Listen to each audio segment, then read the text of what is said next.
It's time for another gaming PC build, and this time around I put my money where my mouth is. All of these components I purchased myself out of pocket. Now that's not a surprise. I sometimes have to dip into my own pocket to buy components for, I don't know, whatever project we have going on. I do that quite frequently actually for Fix or Flop as well.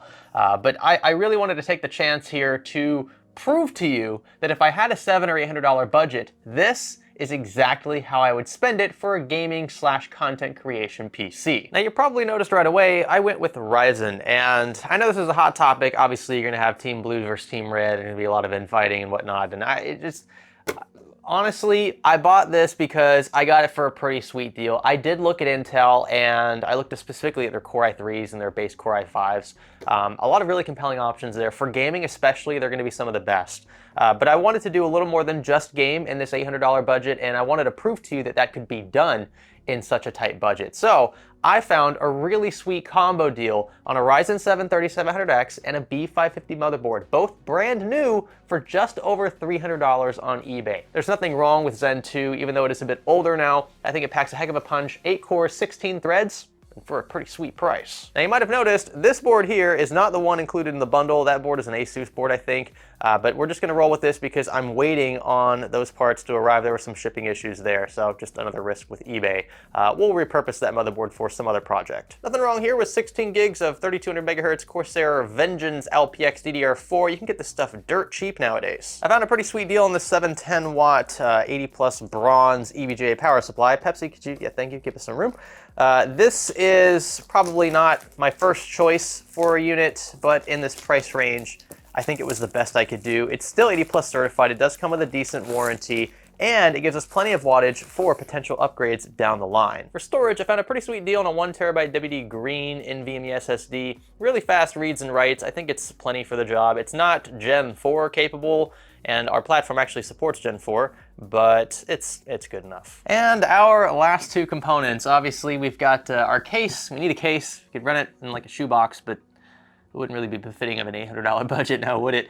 So a P300A is gonna be great for airflow. It's a nice compact mid-tower, and I really like the way that it looks. Also an RTX 2060 from Gigabyte. This was purchased used for I think $200, which is just nuts, because a year ago you'd have paid over MSRP for something like this. I really wanted ray tracing. There are obviously, I think, better just sheer rasterization cards out there. Maybe like the 6600 XT would have been befitting of a budget like this, but I really wanted to take advantage of DLSS and ray tracing, and the 2060 is a great entry card for that. This will also help with the Adobe Suite if you plan on using that for content creation, thanks to CUDA acceleration. And to top things off, once this rig is assembled, we'll go ahead and show you how to install and activate Windows as well. You can't really enjoy your rig without an operating system. So with all that out of the way, let's get to building. It's about time we built a gaming PC that I fully paid for out of pocket. This feels nice. It reminds me of the old days, back when I was like a freshman, sophomore in college, building gaming PCs on a very tight budget because I didn't have much money to begin with, and I was flipping them for very small profits, really so that I could just try out new components and see how those work together. So let's get into it. I'm excited.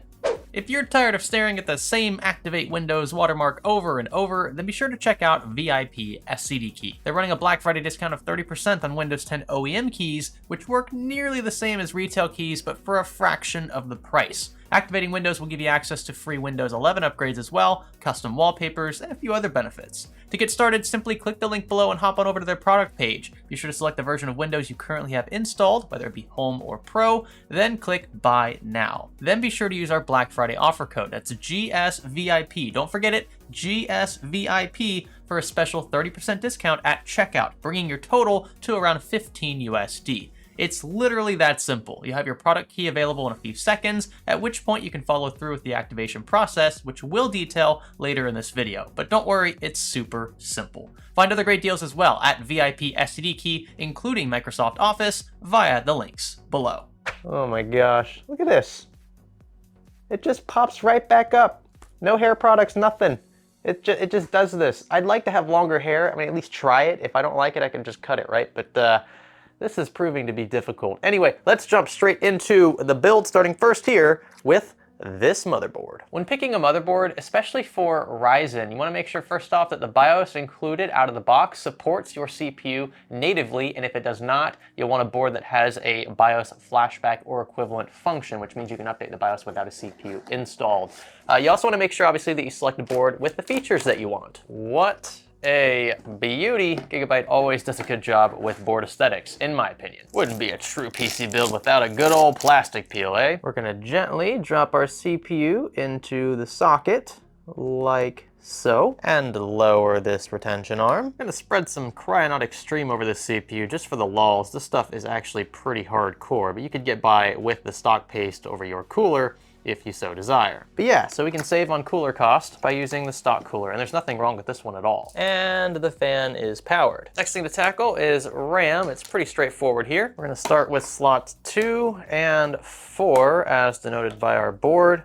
Gonna push these DIMMs in fairly hard on each side until we hear clicks on each side. Second DIMM. There we go. And look, if it makes you feel any better, installing RAM back in my early days of PC building was the sketchiest part. I really thought I was gonna break something. It's perfectly normal to apply a bit of force. The last piece of our platform then is this NVMe drive. And for these, it's very, very simple to install. We're just gonna slide it into this slot here, minding the notch, of course. It's gonna clip all the way in, and then we've got this one tiny screw here included in the motherboard box that we'll use to tighten it down. And then we can remove the plastic coating under this thermal pad for this little heat shield. It doesn't really do much functionally, but it's nice to have. And we're just gonna slide this back on top of our NVMe drive. Look at there, tighten it down with a single Phillips screw. And there you go. That's all there is to installing M.2 drives. Pretty sweet. Now it's time to merge this platform with our case. If you have a separate rear I/O shield, make sure you install that prior to this step. This board should just slide right in. We've got this, always run into this issue, this rear exhaust fan is sort of kind of in the way. Yep. Gonna have to remove that fan first. A few moments later. Alrighty, let's try this again. I'm just gonna leave this fan hanging here. And get the motherboard positioned.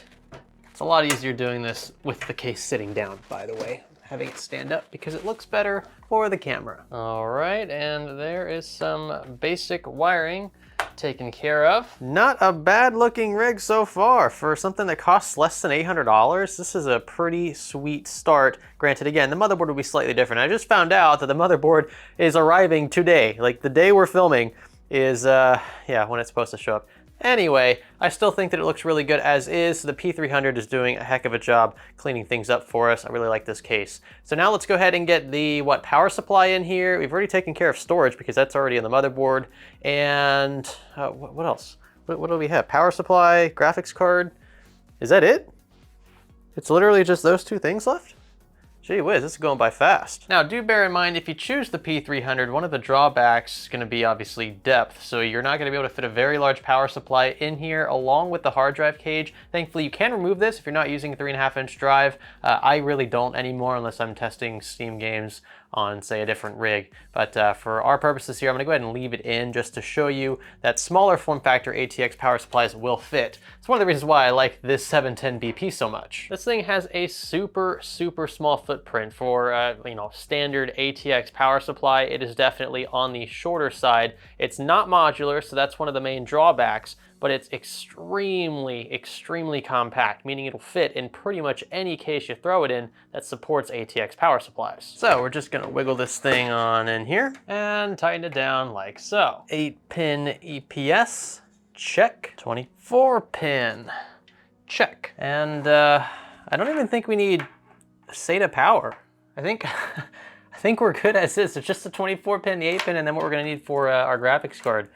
That's it. This is like a super straightforward build. I'm pretty happy about that. Just gonna tighten a few things up back here. It's honestly super effortless in the P300. I know I'm talking a lot about this case and how much I love it, but This isn't sponsored. The case is not. I really like it that much. I think you'll find the layout is very convenient. And here she is, all tidied up. Again, still got to connect the PCIe cables. Those will be fairly easy once we get the graphics card in here. And then that's it. This build is finished. Now this is our used RTX 2060, and you can see it is fairly clean. You gotta be very careful when buying used, of course. There's always a bit of risk on eBay, but you've usually got the buyer protection guarantee to back you up. When times get tough, maybe you order a card and it is defective out of the gate, maybe the seller lied, or maybe it was damaged in shipping. 9 times out of 10, in my experience, eBay's always had the buyer's back. But yeah, this one looks really clean. I don't have any suspicions that it was mined with. Even if it was, it's not the end of the world, and I got it for a pretty sweet price. That does look pretty darn sweet like that, especially with this top flow CPU cooler fan running next to it. I mean, we could just slot it right in. I called this a $750 build, and it is almost precisely that if you just slot your card in like so. But if you want to spend a bit extra money, I think that a really sweet, unique aesthetic play would be to orient the graphics card vertically, which is easy to do in the P300 with the right vertical riser. This here is a Cooler Master Master Accessory vertical graphics card bracket, and this thing is pretty sweet. You can pretty much install it in any mid-tower as long as it has 7 PCIe slots. Even with the slot rails, which are really annoying, I think, in modern cases, you can get around that with this because you can slide the card once it's turned vertically front to back, closer to the front panel or closer to the rear, so that you can wiggle your HDMI and DisplayPort cables into the card. But since the P300 has a big gaping hole where you'd otherwise have slot covers, this is gonna be all the better for it. There we go. She is all prepped. Let's like get this last thumb screw out. There we go. Boy, wow, I just love how this thing can slide on rails, just given the size constraints of whatever case you're working in. This is so cool. All right, are you ready? Check it out. Such a cool looking gaming PC, and for the price I think we did a heck of a job. Now this is more like $800 with that vertical riser kit in there. Some might argue that $50 would be much better spent in a better graphics card or something along those lines. I totally feel you, and you could definitely do that if you wanted, but aesthetically it's just like the one thing I think this build really needed. I love that it's pretty much all blacked out and super clean. Cable management is just a breeze in this case. Now, a couple things you may want to add: some fans. Intake fans may go a long way for your combination of hardware. Let's say you have a more power-hungry graphics card in here, maybe it runs a bit hotter under load. Having intake fans could certainly help out there. Our 2060 combined with our 3700X, though, I think even under a full load, are going to be fairly efficient, and I don't expect them to be pumping out a ton of heat or to be really in demand of a lot of fresh air. The perforations up front are already going to allow for enough passive intake, I think. So just keep that in mind. Maybe you want to spend that extra money on a couple of fans instead of a vertical riser kit. It's up to you. But we aren't done yet. The build's finished, but we need an operating system. In comes Windows, and again, our video sponsor. First, follow the instructions in the video linked in this description titled How to Install Windows. You may already know how to do this, and if so, you can skip ahead. Use the Windows Media Creation tool along with a thumb drive to start the process, and once everything's loaded, you can plug it into the motherboard of your freshly built PC. Boot into the thumb drive, where you'll see this prompt here. If you've already purchased your Windows key, you can go ahead and enter it, or stick around until everything's finished installing. Click through until you see this page where you can pinpoint specifically where you want your OS loaded. I recommend the fastest drive in your rig. And once complete, you'll be greeted with Windows Hello prompts. Now we can open up Settings and navigate to the Activate Windows tab. Enter your product key here and give it a few minutes to update. You should receive a message similar to this one, at which point, mission accomplished. Like I said, it's literally that easy and that affordable thanks to VIP SCD key. OEM keys like these do lock to the hardware in question, unlike their more expensive retail counterparts, meaning you'll need to reactivate with another unique key should you swap any major hardware, including your motherboard or CPU.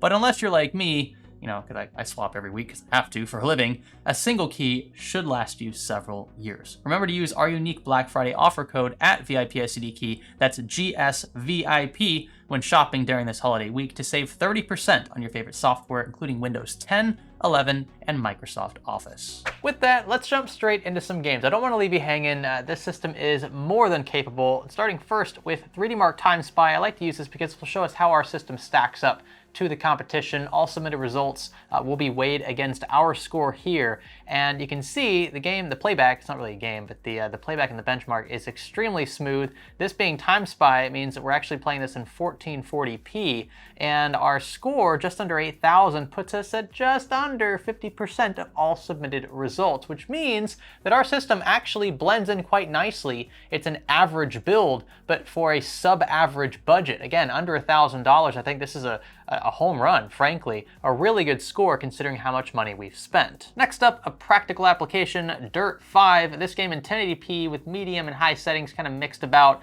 Looks really good with this combination of hardware. This, I believe, was an AMD title when it came out, but our NVIDIA card is holding its own just fine, well over 100 FPS on average, and I believe our 1% lows were just under 100 FPS. So that means this game plays very, very smooth and looks really good at that. Last up then, some justification for choosing the 2060 over, say, a 6600 XT, which I believe is a better card just from a sheer computational perspective.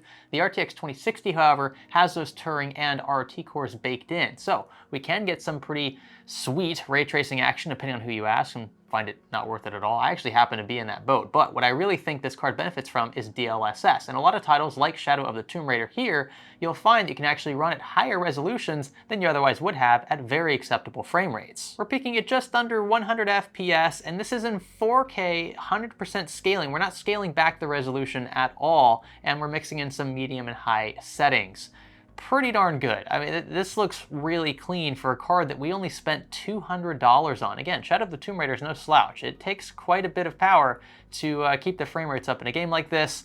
It looks pretty darn good, I've got to say. And I know I may be a bit biased because, well, I chose this hardware. I bought this hardware, so I'm going to be, yeah, I'm just going to be partial to it. But I think that those benchmarks alone, just those three I showed you, speak for themselves. This is a heck of a machine for $800, just under that. You can see I took the vertical riser to show you what it would look like if you just wanted to spend around $750. Yeah, shipping and things are gonna vary a bit depending on where you buy these components, whether you buy them new versus used. But all in all, I think this is a very clean rig. You could, of course, swap things out, pick and choose. I'm gonna have all this linked below if you're interested in building something similar to this for either Black Friday or up and coming Christmas. With that, let me know in the comment section below what you would do differently with a $700 or $800 budget. What would you remove? What would you add? Does the case make sense? Does the CPU graphics card pairing make sense? I imagine a lot of you, if you're sticking with the Ryzen, would probably forego the 3700X and choose something like a 3600,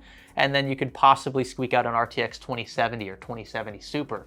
That makes a lot of sense as well, especially if you're just doing gaming and that's really it. You could also justify, I suppose, streaming from that perspective as well, because with the 2070, you could still use the NVENC encoder and probably not see much of a performance loss at all, depending on the game again. So that might be your way of doing it. I prefer to have extra cores at my disposal if I can make sense of that in the budget. And again, finding a 3700X and a pretty beefy B550 motherboard for $300 all in, I think was a steal. I had to take that. I had to. I couldn't help myself. It was. I just think the deal of the year for me. I had been looking for quite a while to find a decent combo new. These were new parts, mind you. They weren't used. They were brand new. So I think it did pretty good there. But I know not everyone's going to agree with me, so let me know in the comment section below what you would change. I want to thank you all for watching this far into this video. If you enjoyed it, give it a thumbs up, consider subscribing, and I will catch you in the next one. My name is Greg. Thanks for learning with me.